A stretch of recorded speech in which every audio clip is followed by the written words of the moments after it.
reported by credible witnesses. We got traffic here about 1:30 or 2 o'clock. Are they alien vehicles or optical illusions? Or could there be a more sinister explanation?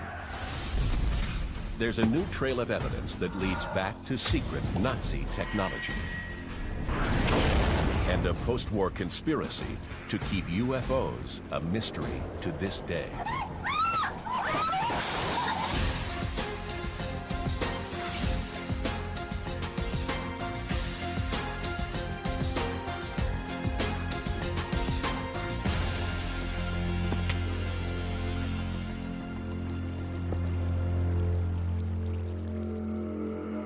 The National UFO Reporting Center reports 400 new UFO witness sightings every month.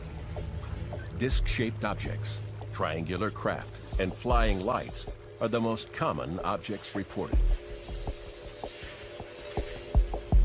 Many believe UFOs come from outer space. But there's another theory, that what we now call UFOs got their start in World War II, inside Hitler's Germany.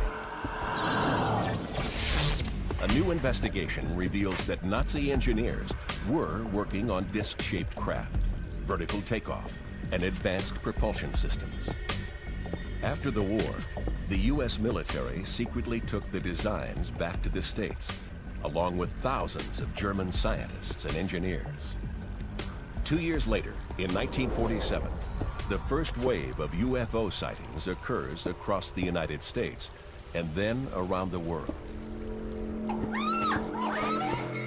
Could UFOs be secret U.S. aircraft developed from captured German designs? To find an answer, we have to look at some of the most compelling UFO sightings, those witnessed by professional pilots trained in aerial observation. The first major pilot reports date back to the final months of World War II. Declassified British and American documents reveal that in the skies over Germany, Allied pilots witnessed unusual flying objects. The crews were seeing strange objects that they couldn't identify. As they engaged them or tried to engage them, they weren't acting normal like conventional aircraft. The men nicknamed the objects Foo Fighters after a popular comic book character. But there was nothing funny about these encounters. Researcher Keith Chester has interviewed 12 Foo Fighter witnesses and analyzed dozens of Allied pilot reports. Some of the pilots actually thought that they were traveling at speeds in excess of thousands of miles per hour, the way they shot straight up in the air or away from them. Most of the veterans that I've talked with have since passed away, except for one. And his name is Major Harold Augsburger. He was the commanding officer of the 415th. I saw a light off the right wing.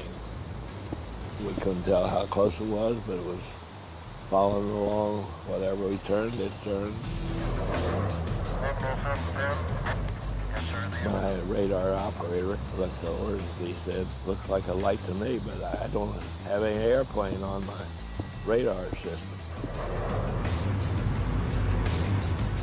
So we made a turn to go over to see what it was, and when we got closer to it, all of a sudden it just exploded up, just like a rocket.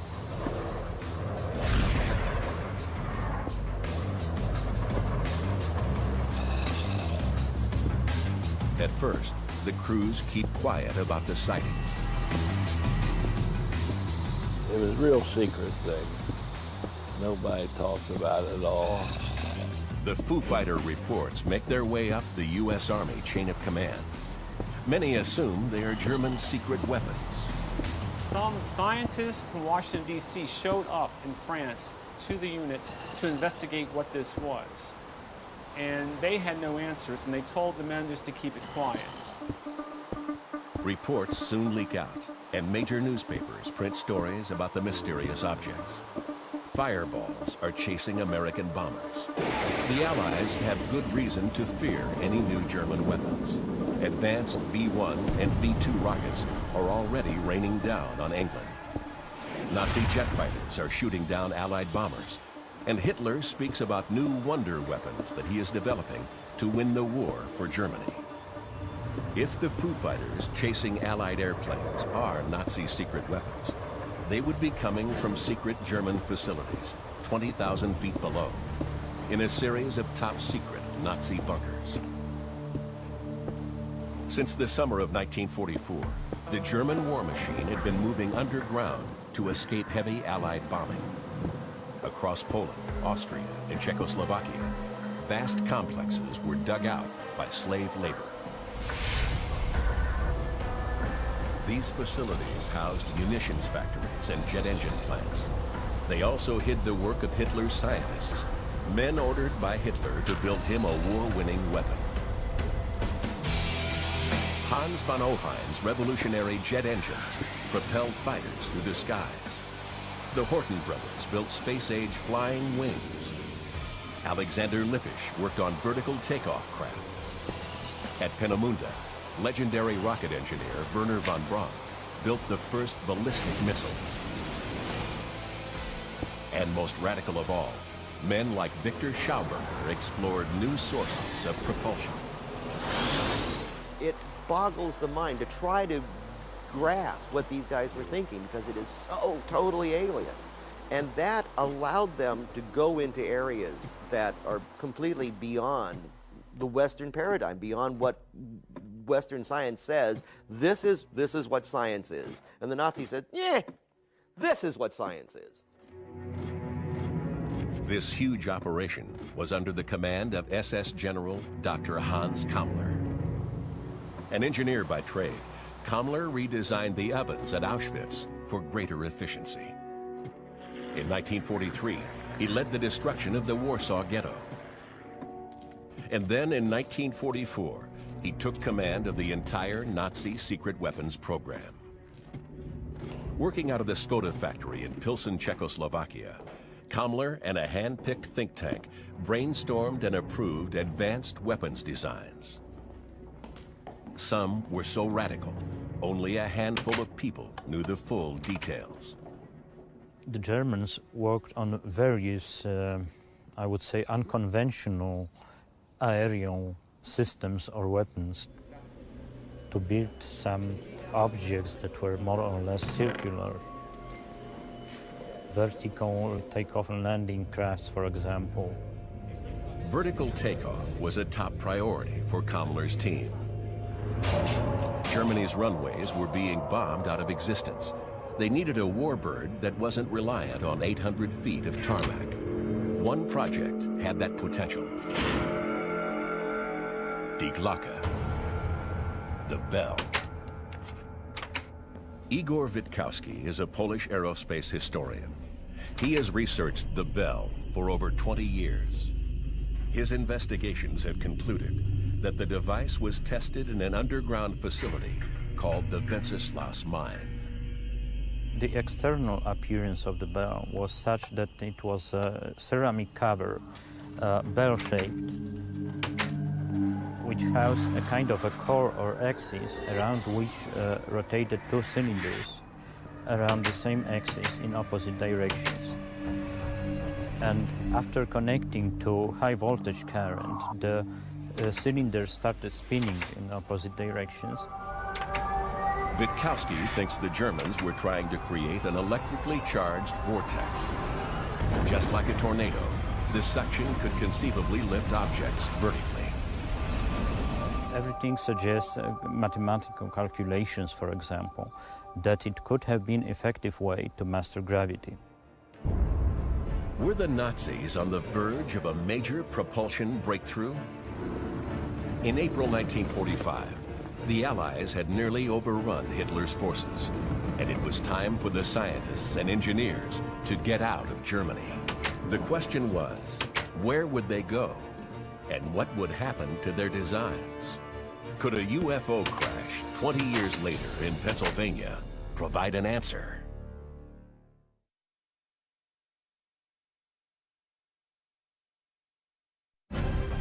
UFOs are reported in our airspace. When it got over the village, and it was gone out of sight. Are UFOs alien vehicles, or is there a more terrestrial explanation? Captured documents reveal that during World War II, the Nazis worked on radical aviation designs and vertical takeoff. One project, the Bell, may have shown promise. At the end of the war, it vanished. 20 years later, an unusual event occurs in Pennsylvania. December 9, 1965, 4:30 p.m. Eyewitnesses report a UFO crash in a wooded area just outside Kecksburg, Pennsylvania.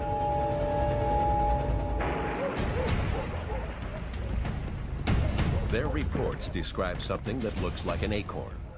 One witness even says the object looks like a bell. Stan Gordon is a local investigator and expert on the Kecksburg incident. It's approximately 10 to 12 feet or more in length, about 8 to 10 feet in diameter, but it's one solid piece of metal, kind of an unusual off-gold, bronze, copper color.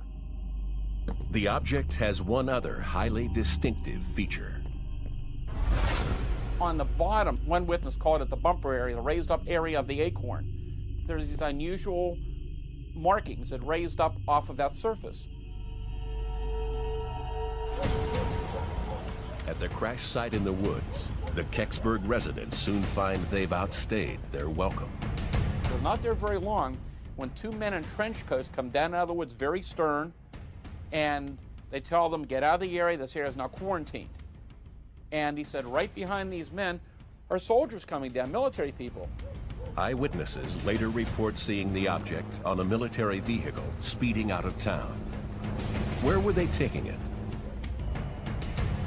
Stan Gordon thinks it went to Wright-Patterson Air Force Base, 250 miles west in Ohio. According to Gordon, just 2 days after the Kecksburg incident, the base makes an unusual request for ceramic bricks from a local foundry. They ordered a large supply, 6,500s, of a special type of brick. It was double glazed engineer brick. And that order was to be sent to Wright-Patterson Air Force Base. The delivery truck driver, Myron, later gives an interview where he claims he saw a bell-shaped object in a hangar. When I walked in the building and seen the bell shape there and they was working on it, one to do with this brick is to enclose it. They was going to entomb it. But why ceramic bricks? Ceramic is used for electrical and heat insulation. Was the Air Force trying to somehow shield the object? Could its physical similarity to the Nazi bell be more than just a coincidence? And could the ceramic bricks provide a further link between the two objects? The Kecksburg craft was reportedly encased in ceramic bricks. According to Polish aerospace journalist Igor Witkowski, the Nazi bell was also shielded by a ceramic casing. Witkowski thinks the bell was tested here, at a mysterious structure in Poland called the henge. The henge itself stands in a pool of water. And the pool itself was covered with ceramic tiles. The Nazi bell had another reported feature: distinctive markings. The Nazis had this bizarre religious science, which included a lot of occultism, and they used occult symbols. And the bell was supposedly covered in occult symbols. The raised up area of the acorn. There's these unusual markings. The evidence is compelling, but circumstantial. Both the bell and the Kecksburg craft needed ceramic. Physically, they appear similar, and both display unusual symbols. The question is, if the Kecksburg object was a Nazi bell, how did it end up in America 20 years later? To answer that question, it's necessary to go back to Germany and the end of World War II. In April 1945, Hitler orders the deaths of 62 scientists working on the Bell project. Concentration camp prisoners working on the secret underground projects are also executed. These mass killings are overseen by the SS general in charge of Hitler's secret weapons projects, Dr. Hans Kammler. The entrances to the tunnels were blown up, and all the prisoners of the concentration camps, which knew something, anything about the production or the purpose, was closed inside, and so the mystery of this undertaking was sealed off effectively. Hitler trusts Kammler to wipe out any traces of the Nazis' secret projects. But what the Fuhrer doesn't know is that Kammler is getting ready to turn sides. In 1981, Hitler's former Minister of Armaments and War, Albert Speer, confessed that Kammler had told him he was planning to take all his secrets to the Americans in return for immunity. Did Kammler change sides?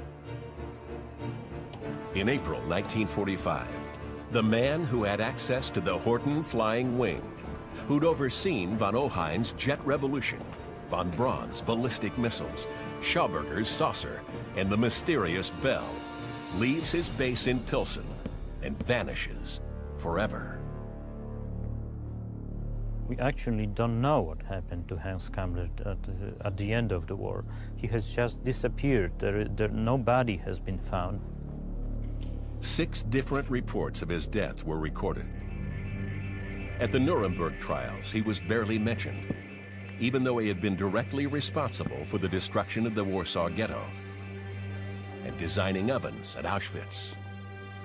Other SS officers that were dead or missing were tried in their absence. Why not Kammler?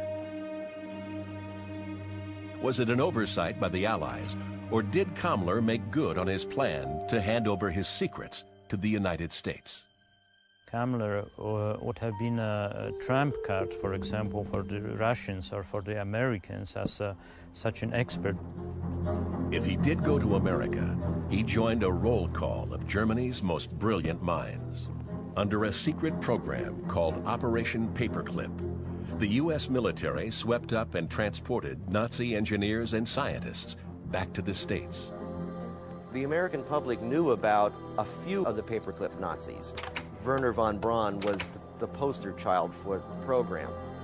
Most people who had heard of Project Paperclip or bringing the Nazi scientists to the U.S. Figured it was only a few hundred of them. Declassified documents held at the National Archives indicate the actual number of scientists was in the thousands. Von Ohain, Germany's jet pioneer, went to Wright-Patterson Air Force Base. Alexander Lippisch, an expert in vertical takeoff, went to White Sands, New Mexico. With them came prototypes, like the Horten brothers' flying wing, and a mountain of documents. By 1946, Nazi Germany had been stripped bare. 1 year later, with Nazi scientists settled all over America, the first wave of UFO sightings begins. Do you think that looks about like what it was, Jay? It's about what we saw right there. Is it a coincidence? Or does a closer investigation of the most famous UFO sighting at Roswell, New Mexico, reveal a new and very dark secret?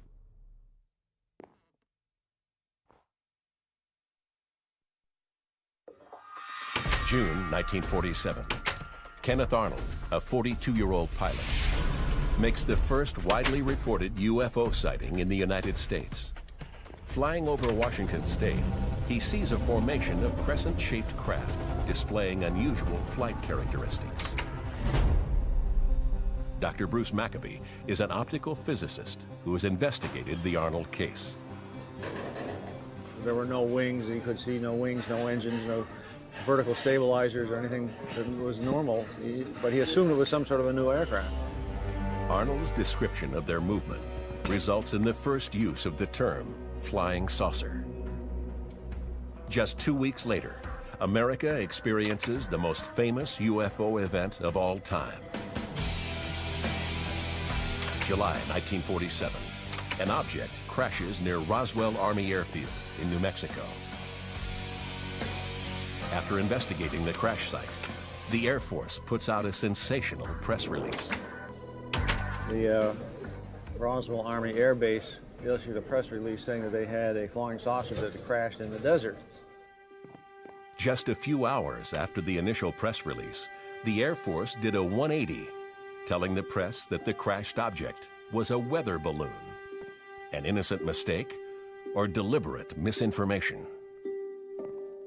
From the beginning, they had something they did not want the public to know. If they weren't hiding a crashed alien spacecraft at Roswell, what were they hiding? Does further investigation reveal a link to captured Nazi technology? For me, the most compelling link between the Roswell event and the Nazis is the shape of the aircraft. The aircraft apparently was a flying wing, and it's well established the Nazis were working on a flying wing. The Roswell crash happened within flying distance of White Sands, the Air Force base where the Horton brothers' Nazi flying wing was first taken. Roswell was just 2 weeks after Kenneth Arnold had seen the world's first widely reported UFO. Is this what the Air Force was trying to cover up? An American-built flying wing prototype based on Nazi technology. After Roswell, UFO sightings go through the roof, peaking in the 50s. They're seeing flying saucers everywhere. Flocks of fantastic discs flying through the air. Is there something to it? There were tens of thousands of sightings. It's well documented now that there was virtually some sort of air war over America in 1952. The public is convinced that an alien invasion has begun. Even President Truman gets in on the act.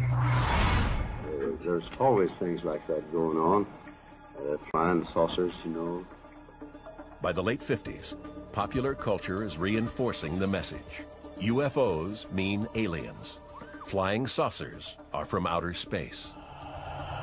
In 1952, the U.S. Air Force establishes Project Blue Book, an official task force based at Wright-Patterson Air Force Base. Project Blue Book collects and evaluates UFO reports. An analysis of these eyewitness sightings shows that Roswell wasn't the only UFO incident happening close to America's most secret bases. There were large numbers of sightings around hotspots. Hotspots as super secret, super sensitive military bases, often bases where German scientists had been moved to after the war as paperclip. Wright-Patterson Air Force Base was one of these hotspots. Initial newspaper reports claimed this is where the Roswell wreckage was taken. Project Blue Book had its headquarters here. In 1965, the Kecksburg object was reportedly seen inside one of its hangars. And it was home to some of Nazi Germany's most brilliant scientists. Dr. Paul Ziss is a retired aeronautical engineer. He worked with German Project Paperclip scientists at Wright-Patterson in the late 1950s. I worked with about 7 of them. There were probably about 40 of them at Wright-Patterson. First of all, they were loyal Germans, and they wanted Germany to win, and I don't find anything wrong with that. And they became loyal Americans when they came over here. Loyal enough to keep quiet about Germany's most secret weapons programs? What did the Project Paperclip scientists know about radical gravity theories and flying saucers? Paul Ziss's boss, Dr. Wilhelm Nachstedt, knew something. Doc would say there were some guys who had some wild ideas about levitating things, but he was not really interested in it. But the U.S. military was. In the late 1950s, top-secret testing began at Wright-Patterson on a disc-shaped or lenticular aircraft. They may have found something in Germany that had a lenticular shape that they were trying to reproduce. The U.S. Air Force's first acknowledged flying saucer program is about to take off.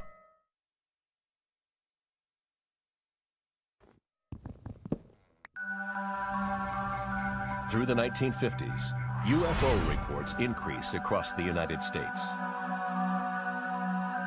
Were these UFOs alien vehicles from another planet?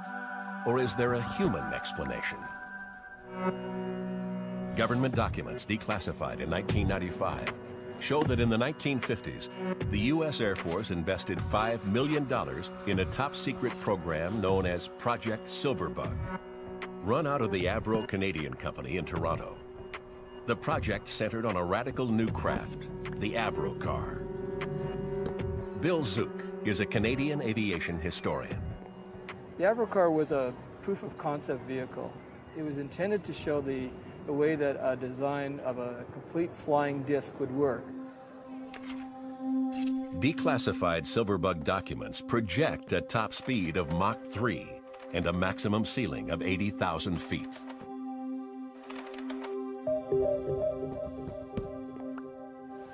It would take off vertically using the Coanda effect. In the 1930s, Henry Coanda showed that a flow of air around a curved surface will follow the contour to create lift. The Avro car would achieve the Coanda effect by using 3 engines to power a central fan.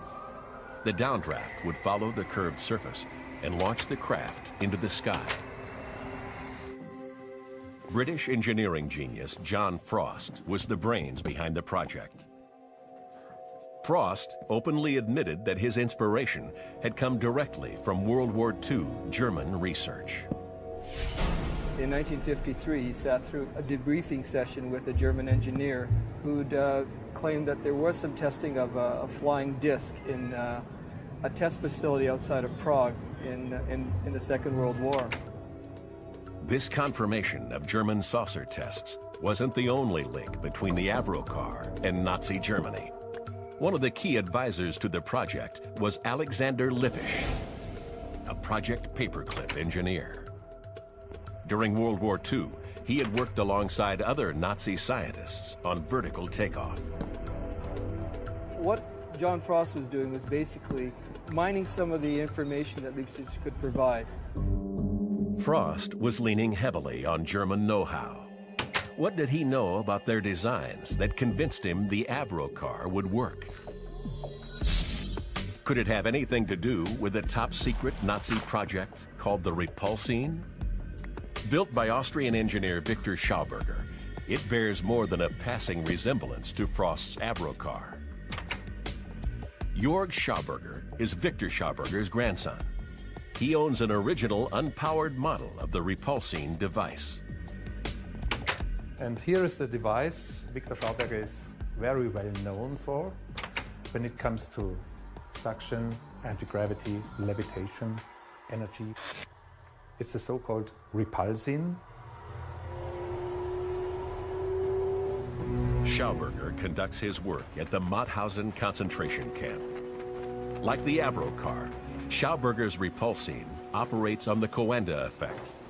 According to Jörg Schauberger, his grandfather's initial tests astonished the whole team.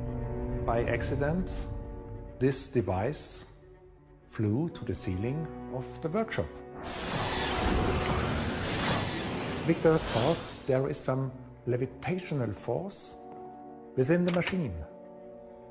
And this is anti-gravity working. But in 1944, just as Schauberger and his team are making progress, the SS orders him to head east. He writes one day he has to go to a secret facility somewhere in Poland, and then we don't have any reports from him for many weeks. Poland, home of the Bell, another Nazi project focused on vortices and anti-gravity. Was Schauberger brought in to help their design team? At the war's end, Schauberger's designs and prototypes are seized by the Allies. Victor said after the war that the US have things stolen from him that were very important for his work. All the working models of the Repulsine vanish. A few years later, as the first flying saucer reports flood the United States, Victor Schauberger is stunned. He himself tells journalists or people who listen to him, I was the one who built the first flying saucer. So maybe I am the father of the UFOs. Are Victor Schauberger's confiscated designs helping the U.S. build flying saucers? If so, they don't appear to help John Frost. There's nothing stunning about the results of Project Silverbug. In tests, the Avro car proves it can take off vertically, but its performance is limited by a lack of power. In order to actually get off the ground, it had to be powered almost to full thrust. And that would just be enough to rise it into the air at about 3 feet height. And that altitude, then it could be pushed forward to about the speed of a moving car, maybe 60 kilometers an hour. Frost proved the aerodynamic theories of disk flight could work. What he lacked was more time and money to find the power the craft needed. In 1961, the Air Force canceled Project Silverbug, and all rights to the Avro car reverted to the Department of Defense. It looked like the end of the road for man-made saucers. Or was it? Just 4 years later, in 1965, a bell-shaped object crashes in Kecksburg, Pennsylvania. The U.S. military and government agencies are immediately on the scene. Eyewitnesses report that the craft is rushed to Wright-Patterson Air Force Base, the same place the Avro car was being tested just years before. Was the Kecksburg crash part of a secret U.S. project to continue development on flying saucers? Did it crash because, like the Avro car, it was underpowered and unstable? If the U.S. military was conducting tests with working flying saucers, they would have to be kept hidden. People would have to be silenced. Impossible? One fact is undisputed. It's been done before, in the U.S. military's black projects, at a place called Area 51.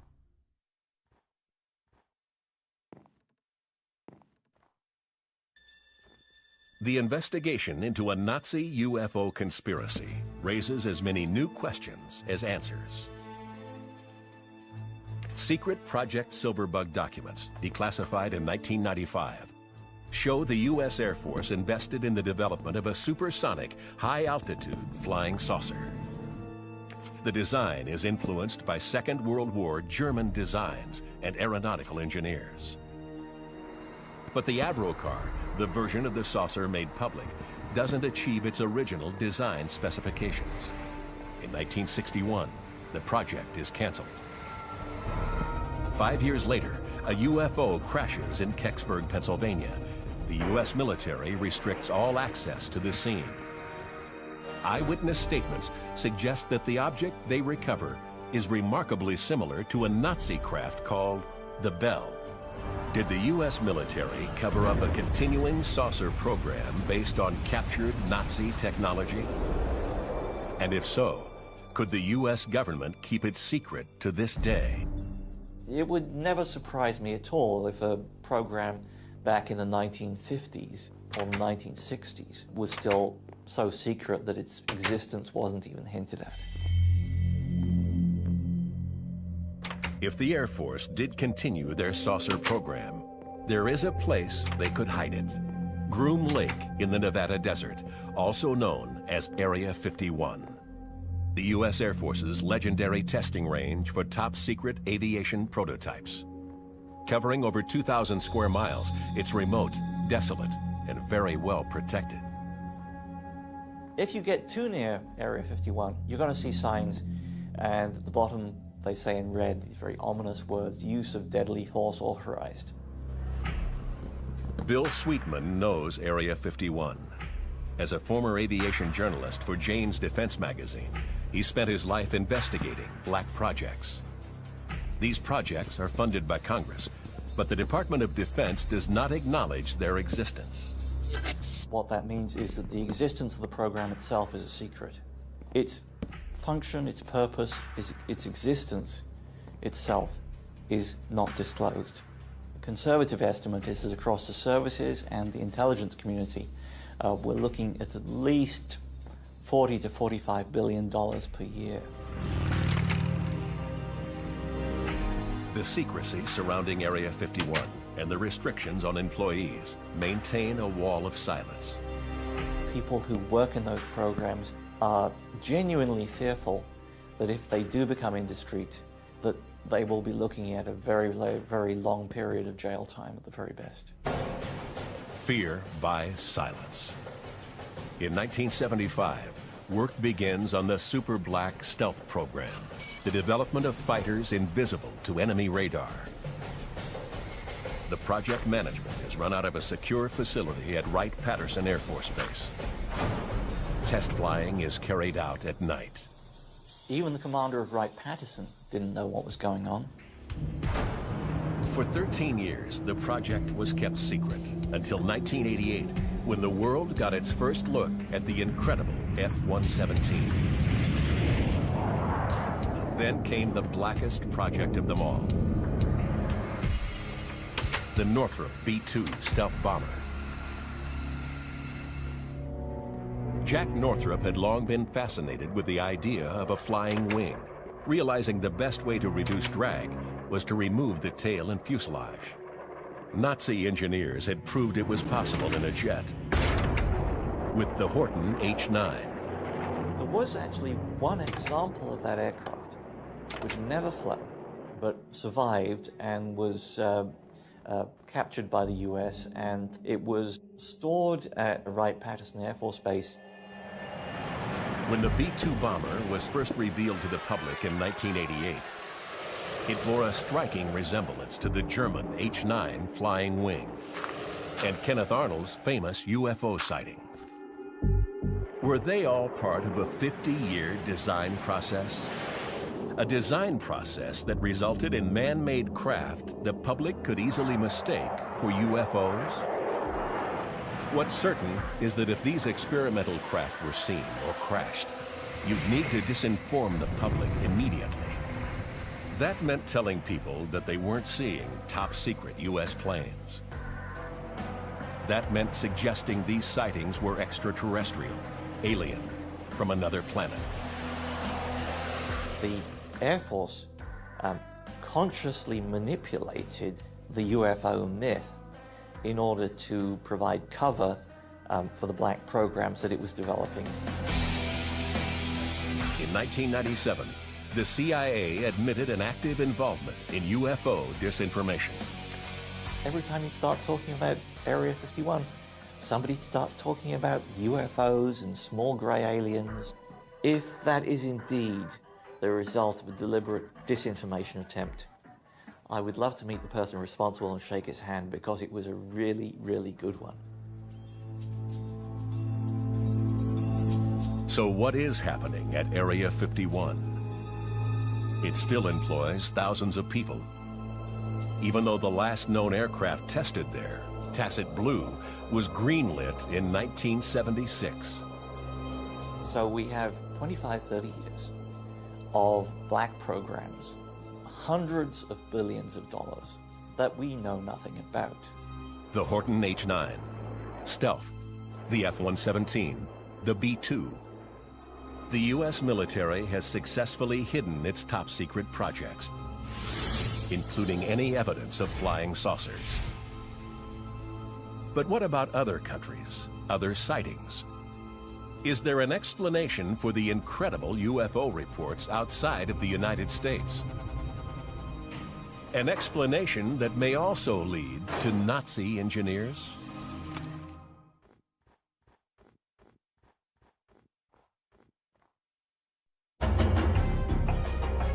Of all the conspiracies surrounding Nazi UFOs, the most controversial is the idea that some Nazis escaped the fall of Germany along with advanced saucer prototypes. Evidence clearly shows that a number of prominent SS officers did escape the Allies and went underground. In extreme southern Latin America, particularly Argentina, Uruguay, Paraguay, there are to this day huge German reservations. One man who never surfaced again was General Hans Kammler, the head of Germany's World War II secret weapons program. If anyone knew the truth about saucer technology, it was him. On April 17, 1945, Kammler sent his last telegram. In it, he refuses a request from the head of the SS, Heinrich Himmler, for a Junkers truck. Why would Himmler want a truck? Why would Kammler turn his boss down? Some experts believe truck was the code name for the massive six-engined Ju-390, a plane capable of flying 6,000 miles non-stop. Only two were built, and Kammler had one. After the war, his Ju-390 was never found. Did Kammler use this massive transporter to escape? If he did, where was he going, and what was he taking? In 1945, a sudden surge of UFO sightings occurred in South America. Had the Nazi engineers found a new base? There were thousands of sightings in the years immediately following the war, much more so than in North America, which indicates the possibility that the Nazis flew to South America and continued operating their craft from their bases there. The president of Argentina, Juan Perón, approved 1,000 passports for Nazi scientists and engineers.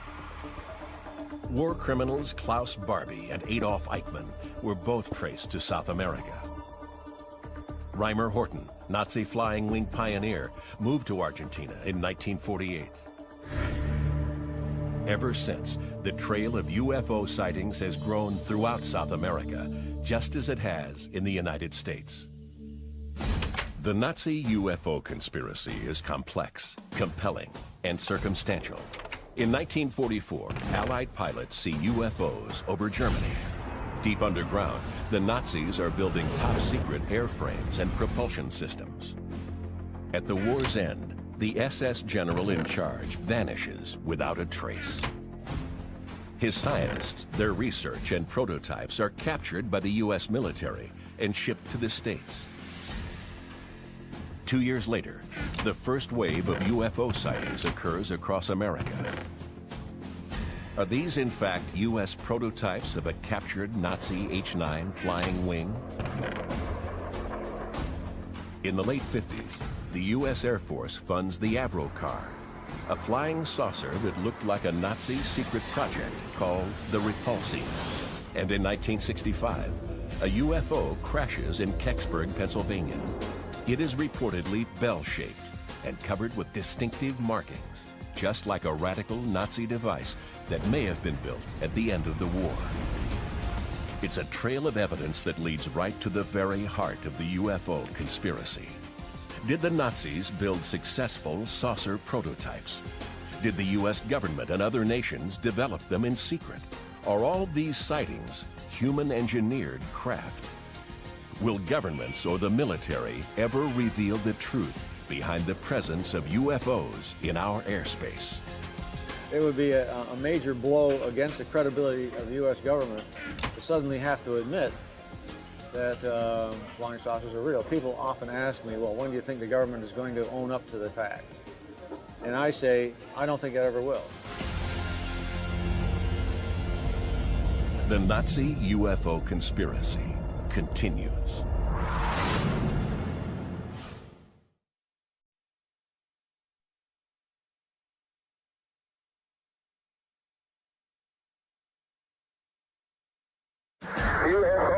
Flying saucers demonstrating incredible